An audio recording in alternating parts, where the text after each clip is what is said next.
Opa, bom? Ok, tá ali atrás. Vocês não vão me derrotar, porque eu sou um Five Nights at Freddy. Eu sempre volto, meu filho.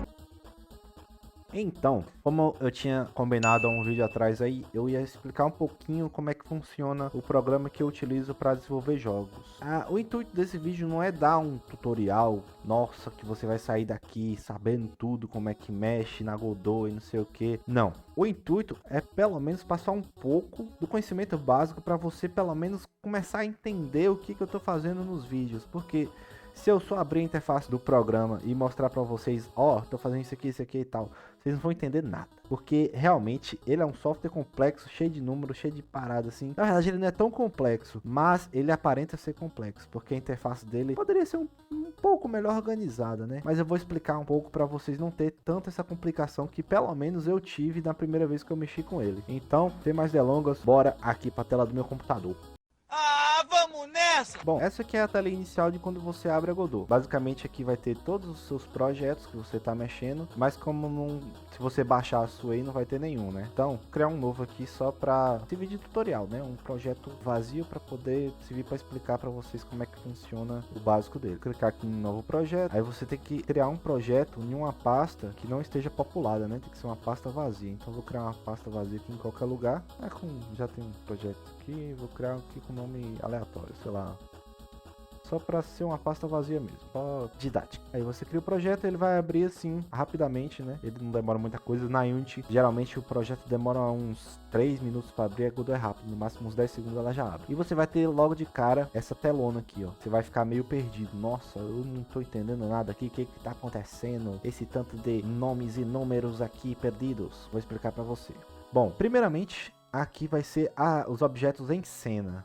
O que isso quer dizer? Tudo que tiver na cena do seu jogo vai estar nessa aba aqui, ó. Vamos supor, pensa no GTA. O que tem num cenário de GTA? Vai ter carros, pessoas andando, umas motos, armas escondidas, casas. Tudo que tiver na cena do jogo é um objeto. E aqui na Godot os objetos são chamados de nós. Tudo que tiver na cena do seu jogo, basicamente pode ser um nó. Desde um personagem até uma interface. É chamado de nó, né? Porque tudo que você tá vendo ali ou não tá vendo pode ser considerado um nó. É bem complicado aprender assim, entender isso logo de primeira, mas com a prática vocês acabam entendendo mais ou menos como é que isso funciona. Quando você vai criar um novo nó, você tem que escolher que característica aquele nó vai ser. Como assim? Se você estiver criando um personagem, ele tem que ter um nó característico de personagem. Se você está criando uma interface, vamos supor, um botãozinho que vai ficar na tela, ele tem que ter a característica de um botão. Aí aqui você escolhe as características desse nó, né, desse objeto. Vamos criar aqui rapidão um nó para um personagem. Vamos supor que a gente está criando um personagem aqui. Eu vim aqui o Other Node, que no caso você pode selecionar isso aqui se ele for um nó vazio, sem nada. Aqui é se ele for um objeto de interface ou outras coisas. Eu quero outras coisas. Eu vou procurar aqui um caráter.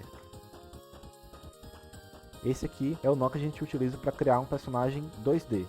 Pronto. Eu criei aqui, ele tá vazio. Vamos voltar aqui para eu explicar mais ou menos o que é um nó. Vamos imaginar esse aqui é nosso personagem, Mega Man. Ele todo é um nó, beleza? Ele é um objeto. Só que você pode entender aqui que cada parte do corpo dele pode compor como outro nó. Vamos supor, vai ter o objeto que representa a cabeça desse personagem, vai ter o objeto que representa a arminha desse personagem, o objeto que representa os pezinhos desse personagem, por aí vai, né? Ele pode ter várias características aqui que pode ser identificada como um objeto dentro de outro objeto. Então imagine, ele todo é um objeto e cada parte dele pode ser considerado um objeto. Então temos objeto dentro de outro objeto, beleza?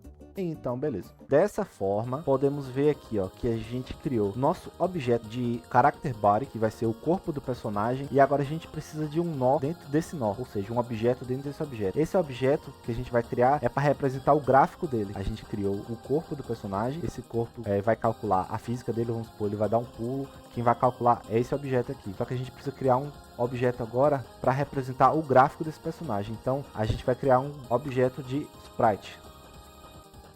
Pronto. Aí a gente tem agora aqui um objeto de sprite. Aí você percebe que agora não tem gráfico nenhum. Por quê? Dentro dessa nova aba aqui, que eu não expliquei ainda, vai ter a característica desse nó que eu tô clicado. Vamos supor, vou clicar nesse nó aqui, ó. Vai ter as características dele, ó. A velocidade, a física, porque esse nó aqui, o principal do corpo dele, vai controlar a física do personagem. O quanto ele vai pular, o quanto ele vai correr, qual a velocidade dele. E esse nó que eu criei dentro dele aqui é um nó de gráfico. Vai definir qual é o gráfico do personagem. Aí, aqui em textura, que eu vou definir qual é o gráfico desse meu personagem. Aí, a gente precisa jogar uma imagem aqui dentro. Como é que a gente faz isso? Vamos fazer isso aqui, ó. Aqui embaixo tem o File System. O que é o File System? É a organização de pastas do seu projeto. Tudo que você for colocar dentro do seu jogo vai ter que estar dentro dessas pastas bem organizadinho para você não se perder. Aqui você vai colocar as músicas do seu jogo, as animações do seu jogo. Tudo que tiver a ver com o seu jogo, você vai colocar dentro dessa pasta aqui. As coisas que foram criadas, né, por outras pessoas. Você vai colocar aqui, vamos supor, se o artista criou a arte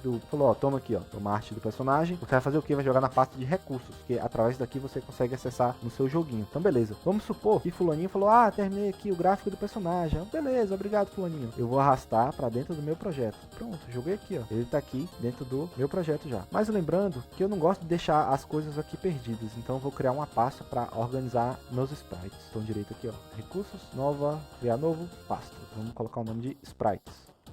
Vou deixar minúsculo mesmo. Aí eu arrasto ele aqui pra dentro, tá vendo? Aí tá vendo que vai ficar agora tudo organizadinho aqui? Aí eu já tenho aqui o gráficozinho lá que fulaninho desenhou pra mim. Eu posso vir aqui no sprite, aí a textura tá vazia. Eu tenho duas formas de colocar o sprite do personagem lá. Ou eu arrasto pra cá, aí ele vai aparecer aqui. Ou eu posso também clicar aqui e download. Aí ele vai procurar nas minhas pastas do projeto onde é que tá o desenho, né? Aqui é a pasta principal. Você lembra que eu criei aqui sprite, vai estar o ícone do jogo aqui, que é esse ícone que você pode trocar depois, e o sprite aqui, ó. Beleza, vou selecionar esse sprite, pronto. Percebe que ele tá um pouco embaçado, é porque assim, a Godot, ela faz jogos 2D. Só que os jogos 2D que ela faz assim, principalmente, são jogos vetoriais. Só que você pode trabalhar com jogos pixel art também, mas o padrão é trabalhar com jogo vetorial. Por isso que tem esse blur assim, ó, para já dar esse efeito de anti-aliasing na imagem. Como o pixel art não precisa de anti-aliasing, eu quero que as bordas sejam bem definidas, eu tenho que configurar uma coisa aqui no meu projeto. Então eu vou vir aqui em projeto, aqui em cima, eu vou ter várias opções aqui, vocês não precisam decorar isso agora. Propriedade de projeto, e aqui em renderização, eu vou ter aqui a opção que está linear e eu vou colocar para mais próxima. Eu quero que a minha imagem seja o mais fiel possível ao que ela realmente é. Então eu coloco aqui, nearest, dou um close. Aí quando eu fiz isso, você percebeu que o meu astronautinha, ele ficou pixelado, porque a forma real dele é essa daqui, não é aquela borradinha, né? Porque aquele borradinho é um filtro de anti-aliasing. Eu não preciso de anti-aliasing em pixel art, eu quero que ele realmente seja quadradão, entendeu? E é isso aí. Bom, com essa overview básica aí da Godot, vocês conseguiram ver como é que mais ou menos é criado um nó. Basicamente tudo da Godot é um nó. Se você vai criar um personagem, é um nó. Se você vai criar um sprite, é um nó. Se você vai criar uma interface de usuário, é um nó. Se você vai criar, sei lá, um poder, é um nó. Vocês conseguiram ver basicamente o básico, que é utilizado para criar aí a maioria dos jogos, né, na Godot. E então, futuramente eu vou trazer aqui mais tutoriais para vocês entenderem mais ou menos como é que funciona, como é que esses nós podem se interagir. Mas o conceito que eu queria trazer aqui é para vocês entenderem que o cerne, o núcleo de um jogo são os nós. Então você entendendo mais ou menos o que é um nó na Godot, que é um objeto que pode ter objetos dentro dele para compor características, vocês vão entender melhor, né? Então fique ligado aí que em breve vai ter mais vídeos sobre o Pet Survivors também, e eu vou futuramente estar falando um pouco mais sobre Godot aí, né? Para vocês entenderem mais ou menos, não ficar perdido na hora que eu começar a explicar as funcionalidades que eu desenvolvi pro jogo, porque essa é a ideia também. Eu vou mostrar como é que o jogo foi feito, quais são as características deles, como é que os jogos que eu fiz foram implementados, né? Então fiquem ligados aí e até o próximo vídeo. Eu sempre volto, meu filho.